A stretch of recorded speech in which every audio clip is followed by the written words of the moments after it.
Hello friends, स्वागत करते हैं इंडिया समाधान के एक और लेक्चर में आप सभी का। और जो हमारा चल रहा था सेमेस्टर थर्ड सेमेस्टर की बात करेंगे पेपर फर्स्ट, और पेपर फर्स्ट की बात करेंगे यूनिट नंबर 1।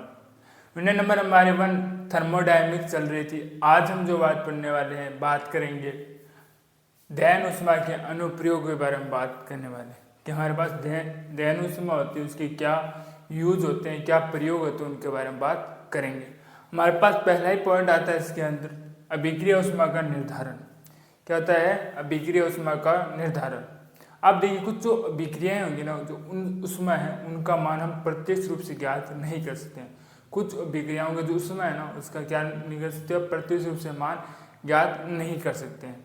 जैसे अगर हम बात करते हैं, जैसे कोई तत्व है, उन तत्वों की हम अपरूप संक्रमण ऊष्मा की बात करें या किसी अभिक्रिया की संभवन ऊष्मा की बात करें, उसको प्रत्यक्ष रूप से ज्ञात नहीं किया जा सकता है।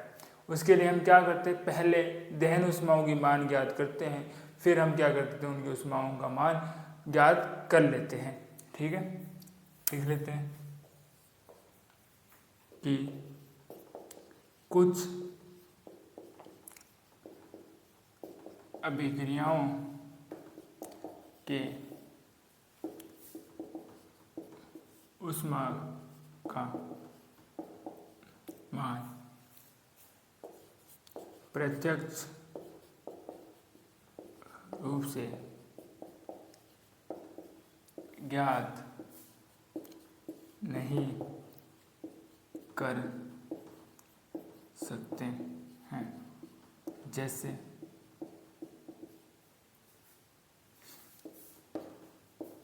संभवन ऊष्मा वे तत्वों के अपरूपों की संक्रमण ऊष्मा, इनका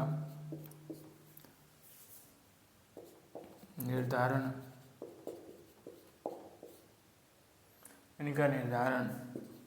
दहन ऊष्मा से करते हैं। ठीक है, जैसे कोई संभवन की ऊष्मा हो गई, अगर हम कोई तत्व होते हैं उसके अपरूप होते हैं, उन अपरूपों की संक्रमण ऊष्मा का मान हम प्रत्यक्ष रूप से सीधे ज्ञात नहीं कर सकते, इसलिए हम क्या करते हैं, उनकी दहन ऊष्माओं के मान ज्ञात करते हैं। फिर ज्ञात करके उनकी हम संभवन ऊष्मा व संक्रमण ऊष्माओं को पता करते हैं। अगले हम बात करने वाले हैं, बात करेंगे दूसरे पॉइंट, कार्बनिक यौगिकों के अणुसूत्र व संरचना सूत्रों का निर्धारण हम किस प्रकार से करेंगे, दहन ऊष्मा के द्वारा। ठीक है, अभी कुछ सारणी है, एक सारणी आपको स्क्रीन पर दिख जाएगी, उसको अच्छे से पॉज कीजिएगा, उसको कॉपी में नोट डाउन कीजिएगा, फिर हम उनके द्वारा उनको मानों को याद रखना। ठीक है, आप देखिए हम कुछ बात करने वाले, अगर आपको संक्रमण श्रेणी दिखाई दे रही होगी, जैसे जैसे क्या होता है, कार्बनिक संख्या या CH2 का हाइड्रोकार्बन, संतृप्त हाइड्रोकार्बन संख्या जैसे बढ़ती जाती है ना, वैसे वैसे क्या होगा, दहन ऊष्मा का मान बढ़ता होगा। ठीक है, प्रारंभ के अंदर अगर आपको सारणी दिखाई दे रही है, तो उसके अंदर प्रारंभ के अंदर क्या होता है, दहन ऊष्माओं के मान बढ़ते हैं। एक समय आता है, कुछ समय बाद में क्या होता है, कुछ दहन ऊष्माओं के मान क्या होते हैं, समान प्राप्त होते हैं। उसके मान क्या होंगे, समान प्राप्त होते हैं, किसमें, सारणी के अंदर। ठीक है, अब देखिए हम बात करने वाले हैं कि जो दहन ऊष्मा होती है ना, उनमें योगात्मक गुण होता है। दहन ऊष्मा में क्या होंगे, योगात्मक गुण।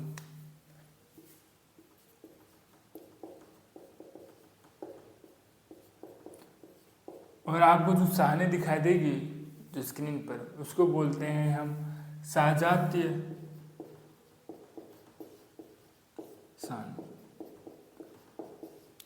इसी प्रकार से हमने कुछ के मान लिखे हैं जो आपको सारणी में दिखाई दे, जैसे मेथेन है, मेथेन का फॉर्मूला पता होगा, CH4 के रूप में लिखते हैं इसको। ठीक है, एथेन की आप बात करोगे इसको CH3। प्रोपेन की बात करेंगे CH2। इसी प्रकार से ब्यूटेन की CH3। पेंटेन की बात करते हैं CH3। ठीक है, ये हमने सजातीय श्रेणी से कुछ हमने हाइड्रोकार्बन, संतृप्त हाइड्रोकार्बन लिए। अब देखिए जो संतृप्त हाइड्रोकार्बन है एथेन में मेथेन के बीच के जो मध्य का अंतर होता है वो CH2 के क्या होगा, CH2 के बराबर होता है। ठीक है, अगर आप अंतर लेते हैं क्योंकि 2 कार्बन है, एक कार्बन और माइनस के तो एक कार्बन, हाइड्रोजन इसके जो देखोगे 6 है और अंतर कितना 2 हाइड्रोजन। इसी प्रकार से आप एथेन में प्रोपेन, प्रोपेन में ब्यूटेन और ब्यूटेन में पेंटेन लेते हैं, उनमें अंतर कितना आता है CH2 का अंतर आता है। ठीक है, ठीक है, ये होती है हमारे पास मेथेन की ऊर्जा। इनमें से आप कुछ का याद कर लें, लगभग 5 का। ठीक है, आंशिक पर्सन आते हैं, आंशिक पर्सन आएंगे इसके द्वारा बहुत अच्छे। ठीक है, एथेन की आप बात करोगे 1560 किलो जूल होती है, प्रोपेन की 2220 किलो जूल, ब्यूटेन की 2877 किलो जूल, पेंटेन की 3536 किलो जूल। अब इन सभी दैन ऊष्माओं के बीच के अंतर की आप बात करें 670, 666, 657, 659 होता है, और लगभग इनकी औसत आप निकालते हो करते हैं तो आता है 661.5 किलो जूल आता है। कितना आता है 666.5 किलो जूल जब आप इनका क्या लेते हो, औसत लेते हो। ठीक है, यह आता है हमारे पास CH2 का मान। अब देखिए जब हम कोई भी अज्ञात ऊष्मा के द्वारा क्या करते हैं, हम किसी अज्ञात दहन ऊष्मा में दी हुई, हम कैसे पता करेंगे कि उसका अणुसूत्र क्या है, उसका फॉर्मूला है अज्ञात दहन ऊष्मा जो हमें दी हो, एथेन की दहन ऊष्मा। ठीक है, हम क्या करेंगे, मेथेन की दहन ऊष्मा देखेंगे, ये रही हमारे पास 890 किलो जूल, याद रखना आपको। एन लेंगे और CH2 की दहन ऊष्मा ज्ञात करेंगे। किसकी याद करोगे आप, CH2 की दहन ऊष्मा हम पता करेंगे। औसत कितना निकाला हमने 661.5 किलो जूल। ठीक है, हम बात करें ये मैं क्या हुई दहन दी ऊष्मा की है। अणुसूत्र ज्ञात करना किस प्रकार से ज्ञात करेंगे, मान रख देते हैं निम्न सूत्र के अंदर 4854 है हमारे पास।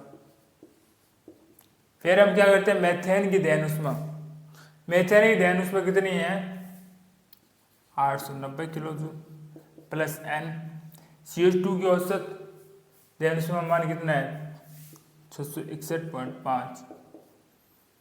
ठीक है, जब आप 4854 से 890 को माइनस करेंगे, ठीक है, फिर हमारे पास आता है N 61.5। ठीक है, घटा दीजिए, हम घटाते तो हमारे पास आता है जी है ना, तो 4, 15 में से 9 घटाने हमारे पास आते हैं 6, 47 से 9 घटाओ 39, 64, हमारे पास आ गया N 661.5। ठीक है, अब 3964 के अंदर हम कितने का मान देते हैं 661.5 का, हमारे पास कितना आ जाता है N का मान लगभग हमारे पास आ जाता है 6। कितना मान आ जाता है 6। ये जो 6 का जो मान है हम किसके अंदर रख देते हैं, समीकरण के अंदर। अणुसूत्र याद करना है ना। अब देखते कैसे याद करेंगे N, ठीक है, CH2 और मेथेन की फॉर्मूला ले तो CH4। ठीक है, कितने आए हमारे पास 6 आए, तो ये आ गया 6 CH2 प्लस CH4, इनको ऐड कर लीजिए। कार्बन कितने हैं इसके अंदर 6 और इसके अंदर 1, 7 कार्बन हो चुके हैं, मतलब 7 कार्बन मतलब हेप्टेन है ये वाला। ठीक है, हाइड्रोजन को टोटल कर लीजिए, हाइड्रोजन कितने हैं हमारे पास, हाइड्रोजन हो चुके हैं यहाँ पर है 4 और 12 हो चुके 16। तो ये निम्न सूत्र किसका, किसकी ऊर्जा है, हेप्टेन की। किसकी ऊर्जा होगी, हेप्टेन की ऊर्जा होने वाली। तो एक बार इतना नोट डाउन कीजिए, फिर इसके आगे टॉपिक को कवर करते हैं। जो दहन ऊष्मा है ना, उसके द्वारा हम जो बंध होते हैं और समूह होते हैं ना, उनकी ऊर्जाओं का मान ज्ञात कर सकते हैं। जब हम दहन ऊष्मा के द्वारा बंध व समूह की ऊर्जाओं का मान ज्ञात कर लेते हैं तो उसकी संभावित संरचना का मान भी ज्ञात कर सकते हैं। अब जो कोई भी संरचना है उसके लिए दहन ऊष्मा है, उसके मान को हम ज्ञात कर लेते हैं, परिकलित कर लेते हैं, ज्ञात कर लेते हैं। फिर जो हमारे पास यौगिक है उसकी दहन ऊष्मा का हम प्रायोगिक मान भी ज्ञात करते हैं। अगर प्रायोगिक मान और जो दहन ऊष्मा का मान हमने ज्ञात किया वो दोनों बराबर प्राप्त होते हैं, तो जो हमने दहन ऊष्मा के लिए जो संरचना दहन ऊष्मा संरचना के द्वारा जो दहन ऊष्मा का मान हमने ज्ञात किया था उसकी वही संरचना प्राप्त हमें होने वाली है। ठीक है, देखिए कोई दहन ऊष्मा है, दहन ऊष्मा के द्वारा आप कोई समूह वे बंध की ऊर्जा ज्ञात कर सकते हैं।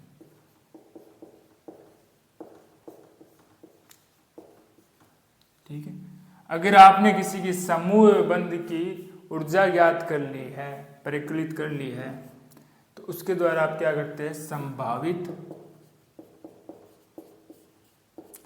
संरचना ज्ञात कर सकते हैं। ठीक है, इसके लिए हम क्या करते हैं, इसके लिए दो कार्य करते हैं।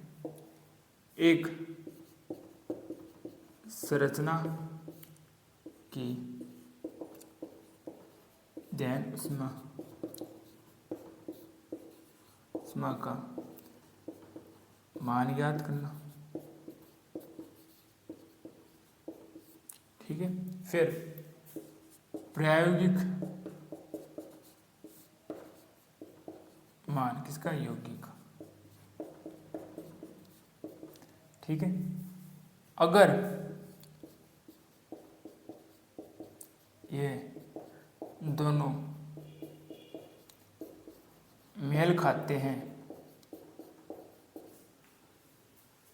तो दहन ऊष्मा वाली ही संरचना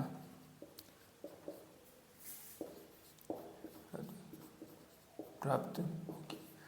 ठीक है, जितनी हमारे पास दहन ऊष्मा ली थी जिस संरचना के लिए, उसकी वही हमें संरचना प्राप्त होने वाली है। हम जो बात करने वाले बात करेंगे ईंधन के कैलोरी मान। ईंधन का कैलोरी मान क्या होता है? देखिए, जब कोई ईंधन है, आप उसका जब दहन करवाते हो तो उससे क्या होगी, ऊष्मा मुक्त होगी। ठीक है, जितनी अधिक उससे ऊष्मा मुक्त होगी ना, उसकी जो ईंधन की हम बात करोगे उसकी ऊष्मा उत्पादकता या कैलोरी मान उतना अधिक होने वाला है।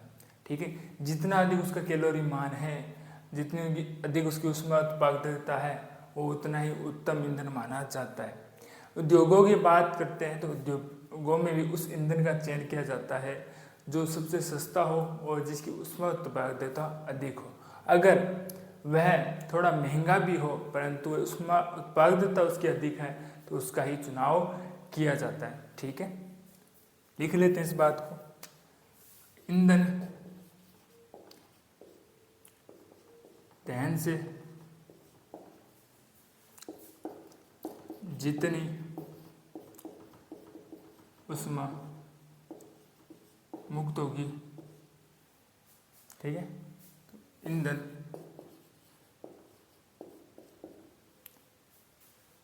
ऊष्मा उत्पादकता व कैलोरी मान उतना होगा। जितनी वो ऊष्मा मुक्त करने वाला है उस ईंधन की ऊष्मा उत्पादकता व कैलोरी मान उतना होगा। ठीक है, उतना होगा। ठीक है, जितनी वो ऊष्मा मुक्त करेगा उतना ही उसका ऊष्मा उत्पादकता मान होने वाला है, उतना ही इसका कैलोरी मान होने वाला है। ठीक है, उतना होगा। ठीक है, मान। ठीक है, अगर हम बात करते थे, अगर ये अधिक है,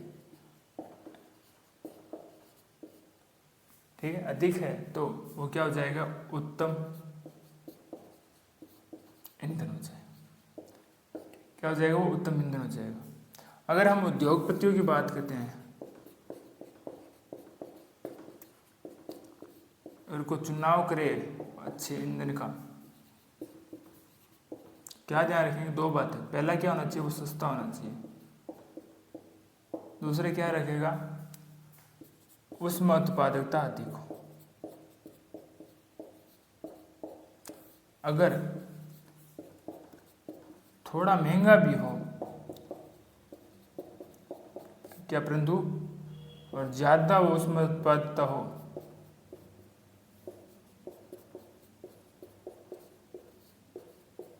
फिर भी क्या करेगा, वो इसका चयन करेगा। वो नहीं देखेगा कि महंगा है या सस्ता है, उसका जो प्रमुख कारण है वो देखेगा कि उसकी उसमें उत्पादकता मान कितना अधिक होने वाला है। अब देखिए हम जो बात करने वाले हैं, बात करेंगे भोजन के कैलोरी मान की बात करने वाले हैं।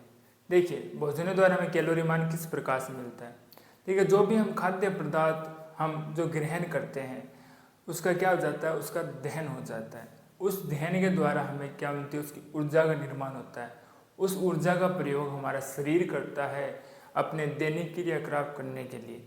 ठीक है, और हमारे जो दैनिक जीवन के लिए जो शरीर को सामान्यतः 3000 किलो कैलोरी ऊर्जा की आवश्यकता होती है, जिनकी पूर्ति के लिए या उस अच्छे खाद्य पदार्थ के चयन के लिए हमें जो दहन उष्मा, प्रत्येक खाद्य पदार्थ की दहन उष्मा का मान ज्ञात होना चाहिए। जैसे एग्जाम्पल से समझते हैं कि 100 ग्राम बादाम से हमें 470 किलो कैलोरी ऊर्जा मिलती है, जबकि हम 590 ग्राम किलो कैलोरी ऊर्जा हमें मूंगफली से मिलती है। तो उसका चुनाव करते हैं जो हमारे सबसे सस्ती हो, कम महंगी हो तथा हमारे पास ऊर्जा उससे अधिक मिले। ठीक है, इसको लिख लेते हैं बार के लिए। ठीक है, खाद्य पदार्थ के ग्रहण से उसका दहन होता है। दहन से ऊर्जा मिलती है। ठीक है, इस ऊर्जा का प्रयोग शरीर दैनिक कार्यों के लिए करेगा। ठीक है, और हमारे शरीर को कितनी चाहिए ऊर्जा, 3000 किलो कैलोरी चाहिए। ठीक है, अच्छे खाद्य पदार्थ का चयन कैसे कर सकते हैं, हम तब कर सकते हैं जब हमें सभी खाद्य पदार्थ दहन उष्मा ज्ञात हो। ठीक है, तथा वह अधिक ऊर्जा व कम दाम या सस्ता हो। एग्जाम्पल समझ लेते हैं। एग्जाम्पल, ठीक है, हम बात करते हैं बादाम की और मूंगफली की। दोनों की मात्रा लेते हैं हम 100 ग्राम। बादाम से 100 ग्राम से हमें मिलती है 470 किलो कैलोरी उसमें मिलती है, जबकि इससे मिलेगी हमें 590 किलो कैलोरी उसमें मिलती है। ठीक है, बादाम से कितनी मिलेगी आपको, 470 किलो कैलोरी उसमें मिलती ऊर्जा मिलेगी, जबकि हम मूंगफली की बात करेंगे तो 590 किलो कैलोरी उसमें मिलती है। तो आप किसका चुनाव करेंगे, मूंगफली का करेंगे, क्योंकि मूंगफली सस्ती भी और उससे ऊर्जा भी अधिक मिल रही है। अब हम जो बात करने वाले हैं, बात करेंगे ज्वाला ताप में विस्फोटक ताप की बात करने वाले हैं। देखिए आपको पता होगा जो ऑक्सीजन है ना, ऑक्सीजन, ठीक है,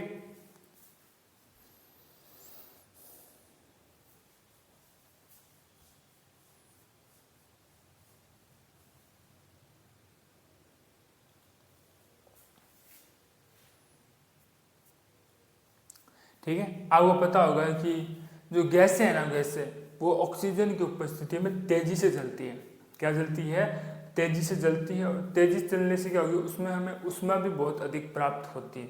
परंतु सारी जो ऊष्मा है ना, परिपार्श्व को नहीं मिलती है, उसके छोटे से क्षेत्र को मिल जाती है, जिससे उसका ताप बढ़ जाता है और बहुधा मतलब बहुत अधिक उससे प्रकाश निकलता है, जो हमारे पास क्या कहलाता है, उसका ज्वलन ताप कहते हैं उसको।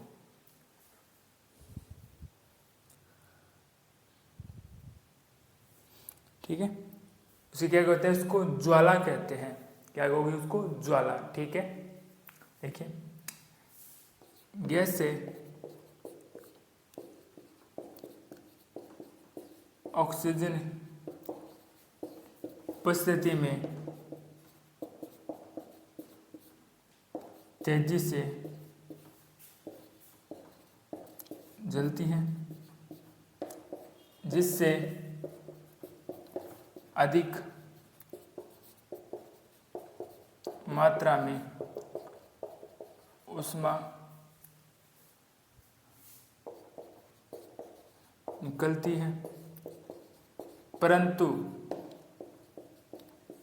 यह सारी ऊष्मा पार्श्विक को मिलने के बजाय एक छोटे से भाग को मिलती है, जिसमें ताप का मान बढ़ता है तथा बहुधा प्रकाश निकलता है, जिसे ज्वाला कहते हैं। जिसे आप क्या कहोगे, जिसे ज्वाला अर्थात फ्लेम कहते हैं। ठीक है, जितने आपको ऊष्मा मिली उसका थोड़ा सा जो भाग है वो टेम्परेचर ताप बढ़ा देता है, जबकि उसका अधिकतर भाग किस में होता है, प्रकाश में उसको बदल देगा। किस में बदल देगा, उसको प्रकाश के अंदर बदल देगा। अगर हम बात करें जो इससे हमारे पास जो उत्पन्न ऊष्मा हुई है, अब जो उसका ज्वाला क्षेत्र है ना, मतलब जिसमें ये ज्वाला उत्पन्न कर रहा है, उस ज्वाला क्षेत्र के अंतर्गत आने वाली सारी वायुमंडलीय कुछ गैसें, जैसे हम नाइट्रोजन की बात करें जो उदासीन होती है, उसके भी क्या होते हैं, अभिकारक वे जो उत्पाद हैं उनके अणुओं के ताप को बढ़ा देती है। क्या बढ़ा जाती है, उसके उत्पाद वे अभिकारक है उनको वो ताप को बढ़ा देते हैं। ठीक है, और अगर हम बात करें कोई जल है, क्या होता है, कोई जल है तो उसका वो वाष्प बना देगी और परिपार्श्वियों को विलीन कर देती है। उसका क्या बना देती है, जल को वाष्प बनाकर परिपार्श्वियों में क्या कर देती है, वो विलीन कर देगी। जो सारी ऊष्मा हमने जो दी है उसमें ज्वाला में परिवर्तन हो चुकी है, तो ये रुद्धोष्म प्रक्रम की तरह भांति कार्य करता है। इसकी रुद्धोष्म परिस्थितियाँ इसकी उत्पन्न हो जाती है, Q = 0 होगा। ठीक है, क्योंकि जो सारी ऊष्मा ज्वाला में बदल चुकी है, तो इसका ऊष्मा में कुछ कार्य नहीं है।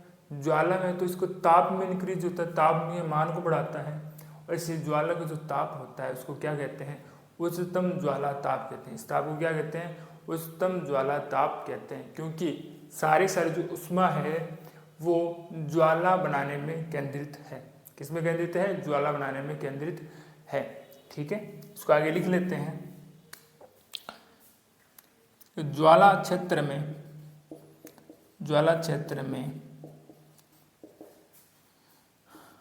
वायुमंडलीय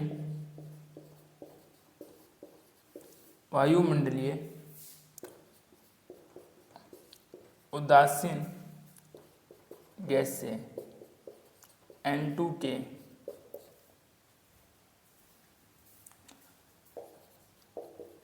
अभिकारक व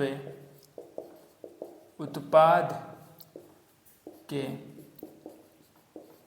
अणुओं का ताप ऊष्मा द्वारा बढ़ जाता है। ठीक है, ज्वाला क्षेत्र में वायुमंडलीय उदासीन गैसें N2 के जो अभिकारक होंगे, उत्पाद होंगे के अणुओं का ताप ऊष्मा के द्वारा बढ़ जाता है। ठीक है, जल का वाष्प बनकर परिपार्श्विक में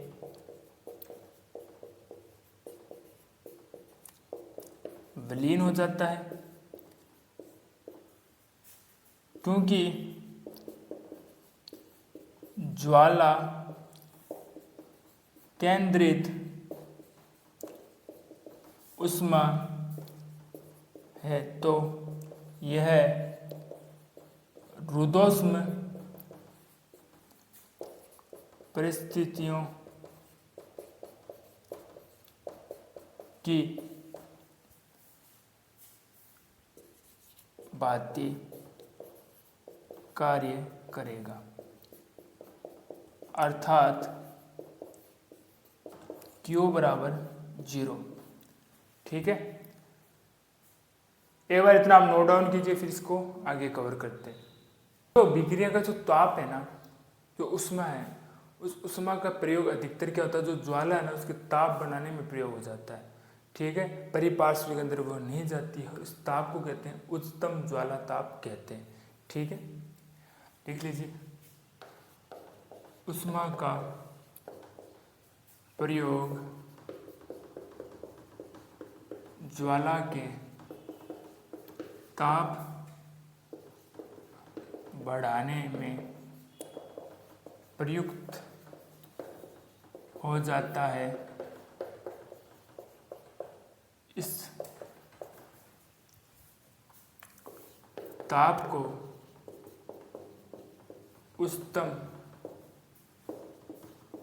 ज्वाला ताप कहते हैं, जो परिपार्श्विक में उष्मा न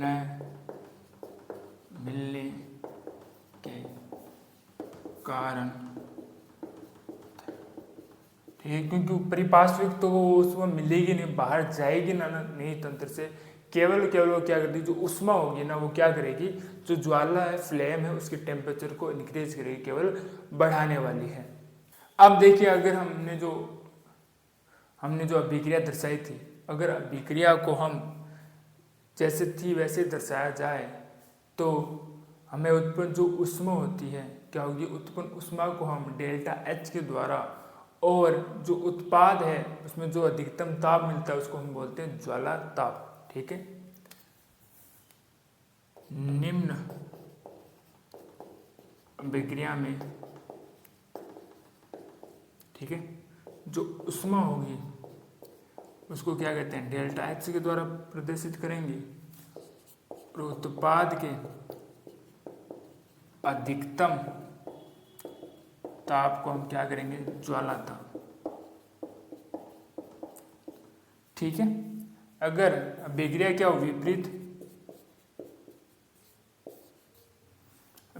अगर विपरीत होती है तो उस समय उष्मा क्या हो जाती है, डेल्टा E, और उत्पाद का अधिकतम ताप क्या हो जाता है, विस्फोटक, क्या हो जाता है, विस्फोटन ताप हो जाता है। ठीक है, क्या हो जाता है, विस्फोटन ताप हो जाता है।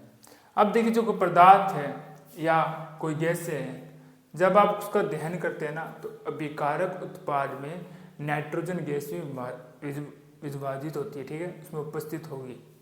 जैसे अधिकतर हम देखें तो अगर आप ऑक्सीजन होती है ना, वायु गैस लोगो वायुमंडली, उसके अंदर 20% तो ऑक्सीजन व 80% नाइट्रोजन होती है। ठीक है, लिख लेते हैं, अधिकतर पदार्थ गैस के दहन के उपरांत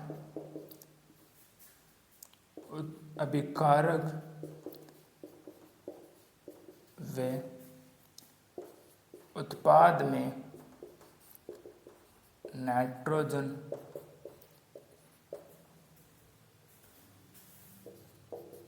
गैस होती है।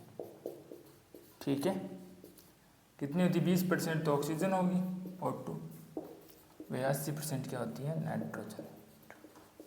ठीक है, ये हमने अभिक्रिया के द्वारा, ये देखो हमने कर रखा है, 2 H2NO लिए हैं। ठीक है, उसका दहन करवा रहे हैं हम ऑक्सीजन की उपस्थिति के अंदर। ठीक है, परंतु हमें पता है कि 4 NO2 नाइट्रोजन उपस्थित है, उससे क्या होता है, जल वाष्प का निर्माण हो जाएगा और 4 NO2 जो नाइट्रोजन है वो शेष बच जाती है। अब हमारे पास एक प्रयोग है। ठीक है, देखिए, ये जो प्रक्रम है वो होता है स्थिर दाब पर। ठीक है, ये हम कब करते हैं, स्थिर आयतन पर। कब करते हैं, स्थिर आयतन पर। जब आप स्थिर दाब पर निम्न अभिक्रिया दोहराते हैं तब जो हमारे पास अभिक्रिया की जो उष्मा है उसको डेल्टा एच में उत्पाद के अधिकतम ताप को हम कहते हैं ज्वाला ताप। अगर हम क्या कर लेते हैं, स्थिर दाब की जगह स्थिर आयतन कर लेंगे अर्थात विपरीत करेंगे तो क्या होगा, उष्मा हमारी डेल्टा ई उत्पाद के अधिकतम उष्मा विस्फोटन ताप कहलाती है। जैसे प्रयोग है, इस प्रयोग के अंदर हम क्या लेते हैं, 298 केल्विन व 1 एटमॉस्फेयर लेते हैं। इसमें पहला आयतन हाइड्रोजन का, दूसरा आयतन ऑक्सीजन का है। ये दोनों ले रहे हैं और इसका करते हैं ज्वालन करते हैं, ज्वाला करते हैं इसको, ठीक है। और यहाँ पर क्या है, भाप का निर्माण होता है हमारे पास, जो क्या है हमारे पास गैस से, जिसका भी एटमॉस्फेरिक दाब है। किस प्रकार से बनता है, या हाइड्रोजन गैस और ऑक्सीजन ऐड होकर हमारे पास किसका निर्माण करती है, भाप का निर्माण करती है। तो आशा करते हैं आज का लेक्चर आपको अच्छे समझ में आया होगा। फिर भी हमारे कहते कोई डाउट्स है तो कमेंट में लिख दीजिएगा, आने वाली क्लास के अंदर उसका जरूर सोल्यूशन दिया जाएगा। मिलते हैं आपको एक और लेक्चर में, तब तक के लिए धन्यवाद।